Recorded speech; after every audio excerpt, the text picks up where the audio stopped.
us this evening, and I've just got this short little message, I think, and then we'll have dessert. So that's pudding. So that's quite a nice thing to look forward to. And then we'll do the conversation after that.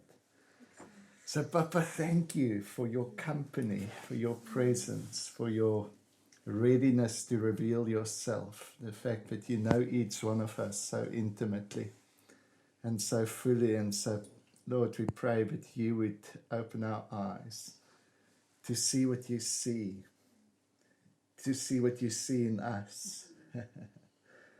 Thank you, Papa. Thank you, Abba. Amen. Amen.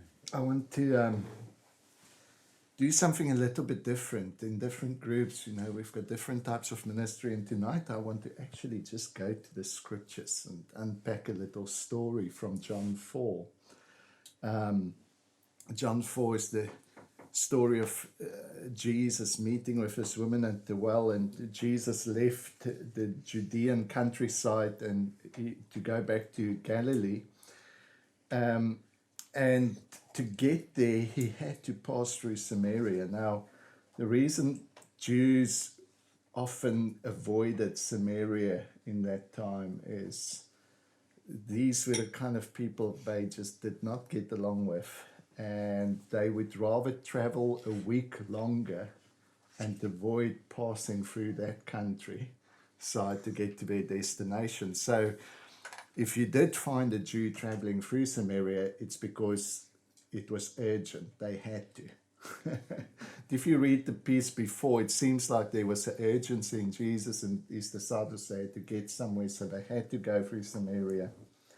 And he came into Sychar, a Samaritan village that bordered the field of Jacob. Now the Samaritans, they kind of had the same religious background. They also had scriptures, but a little bit of a different combination of scriptures. But they had the same. They were just a bit different enough to be really irritating. You know, if you have people that are completely different, then you kind of still work out how we're going to get along. But if people are kind of similar, but just, it's almost like the Catholics and the Protestants. You know, we're supposed to believe in the same God, but they've got the funny other kind of book that includes all kinds of other texts. And, you know, it's that kind of situation. They're just a little bit different enough to really be irritating. And so Jesus came to this town, a Samaritan village that bordered the field of Jacob. The field that Jacob had given to his son Joseph, and Jacob's well was there. This is significant because this place has got a heritage. It's got a history, and the Samaritans were very proud that Jacob's well is here. It had religious significance to them. Jesus, worn out by the trip, I'm so encouraged. Jesus got worn out by some trip sometime. He sat down at the well, and it was noon. Not that I'm worn out here. I've been so refreshed. It's been wonderful. Thank you. And he sat down at the well. It was noon, and the woman, a Samaritan, came to draw water. And Jesus said to her, "Would you give me a drink of water?" Because his disciples had gone to the village to buy food for lunch. And the Samaritan woman, taken aback, and she was taken aback kind of for two reasons. Number one, you just did not speak to a woman in public. Okay, this is not culture there. Number two, she's Samaritan. You don't speak to Samaritans, so this is doubly bad. And she said, so she kind of now realizes this guy must be really in a bad situation that he's willing to speak to me. He's in Samaritan. I'm going to kind of exploit his embarrassment a bit. And she said, so how come you, a Jew, ask of me, a Samaritan woman, for a drink? Because in those days, Jews wouldn't be caught dead speaking to Samaritans. This is the Message translation, a bit more colorful. Jesus answered, if you knew the generosity of God and who I am, you'd be asking me for a drink, and I would give you fresh water, living water. And so the lady thinks, well, this is a weird answer and person. So she says, sir, you don't have a bucket to draw with, and this well is deep. So how are you going to get this living water? Are you better than our ancestor Jacob? You know, the one who gave us this well, he drank from it himself. In other words, who are you? We've got an amazing heritage in this well.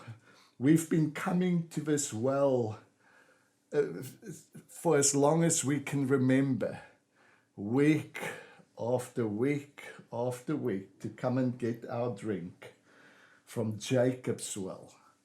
What is this strange new living water you speaking about? Do you think you're better than Jacob, than our religious heritage?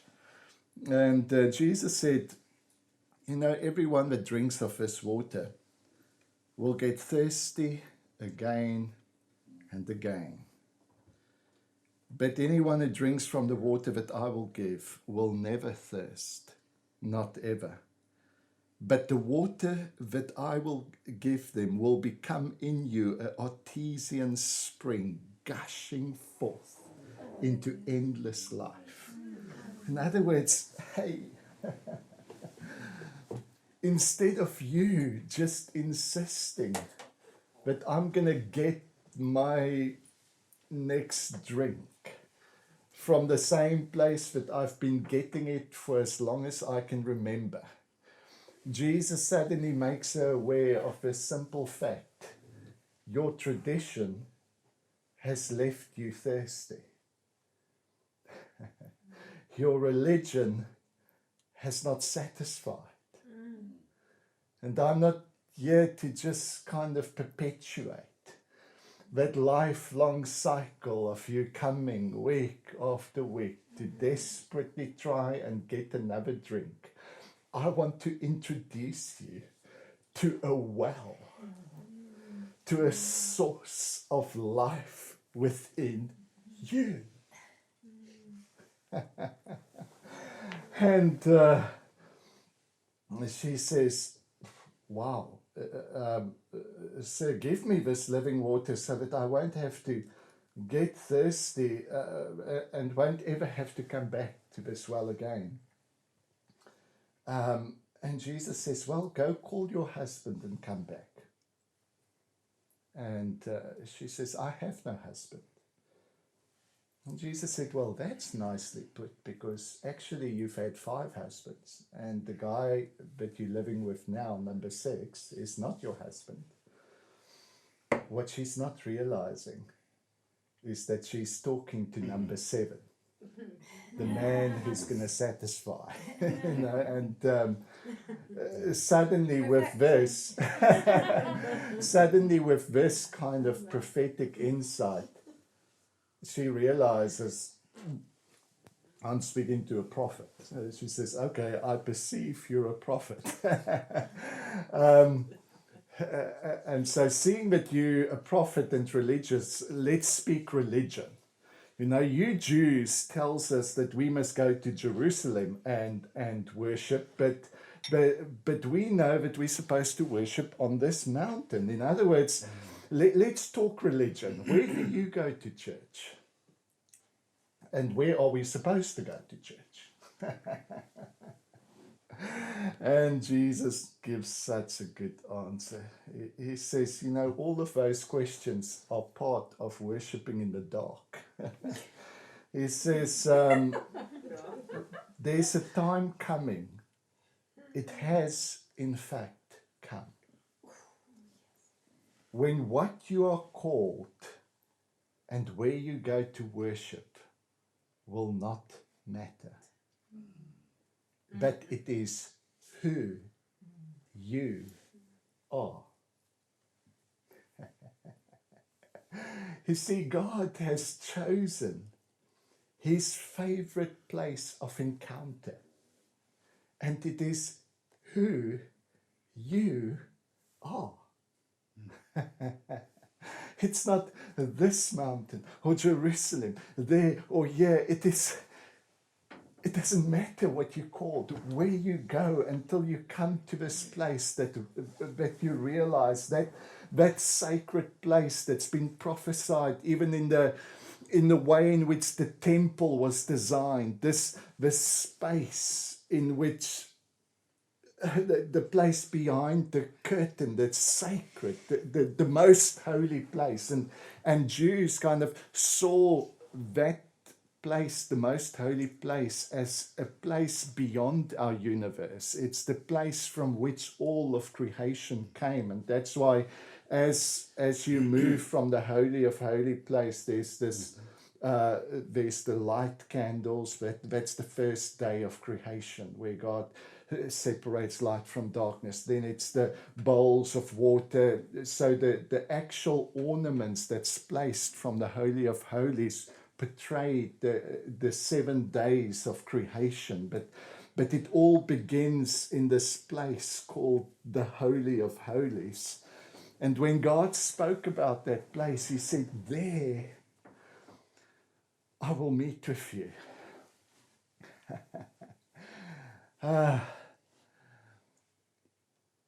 I'm so aware that there's a place within each one of us that God considers the Holy of Holies.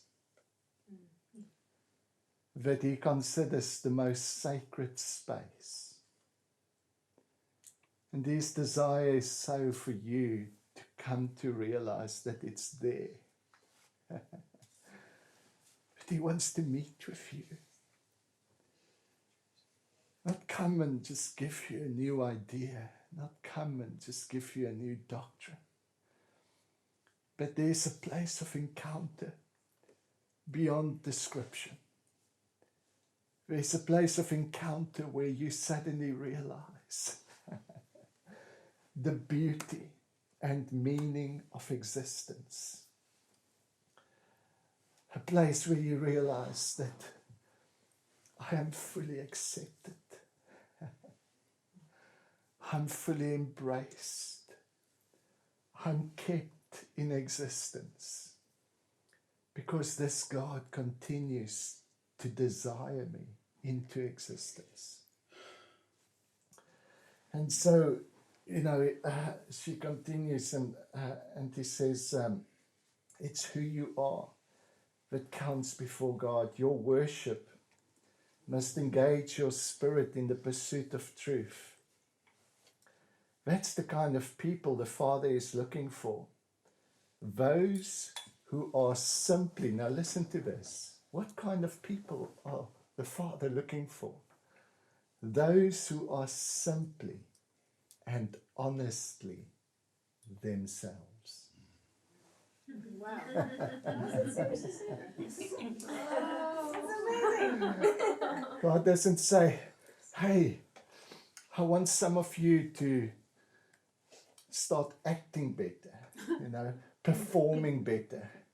Stop being yourself so much. Really, you can be something better. No, what Jesus is conveying is that idea of spirit and truth. There's something honest and raw about just being yourself and finding that you are completely accepted in that place. So the Father are looking to those who are simply and honestly themselves before him. In their worship, God is sheer being itself.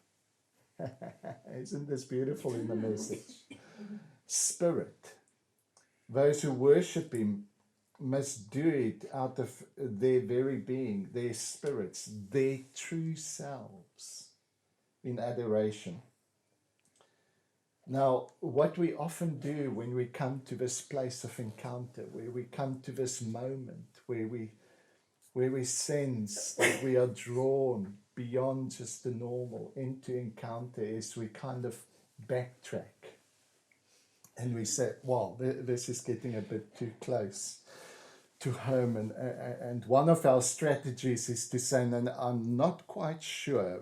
Let's just leave this on the side. Maybe one day when the Messiah comes. And this is exactly what this woman now says, that his message is getting a bit too personal. And she says, you know what, I don't know about all of that. But I do know that one day when the Messiah comes, then when he arrives, he'll tell us the truth and the whole story. But I'm not quite ready to commit myself to these ideas. And Jesus answered and he said, you don't have to wait any longer. You don't have to search any further.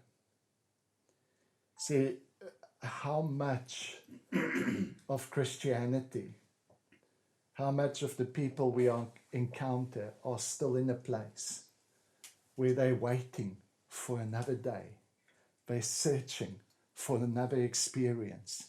And they think that their continual hunger is a sign of their spirituality. You see, if you find yourself continually hungering and thirsting after a new encounter with God, it's because what you are currently believing is not working.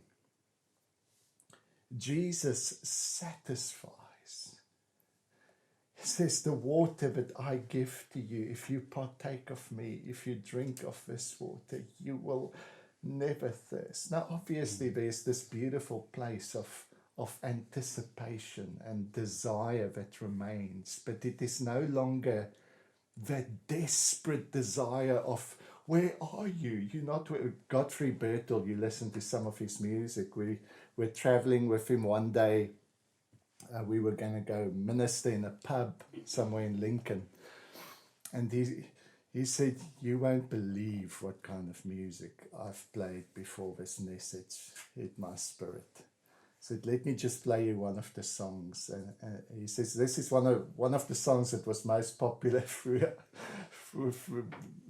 the UK before I had this encounter. And he put it on and it says, we have waited, we have prayed, and you have not come. We have fasted, we have searched, and you have not come. There must be something wrong. That's the words of the song. Can you believe God received? He was canning himself as he listened to this. He had to pull the car over to the side. How much different is it from the songs he sings today? Do you believe what God believes about you? That he sees such opportunity for encounter with you. How much of Christianity is still in that place where we postpone the moment of encounter to some eschatological future, to some other place and other time. Sure, there's so many things I hope will stuck in your memory, even as we continue this journey together further. But one of the things I so want you to grasp is that in a moment, you can become aware of the God who's always aware of you.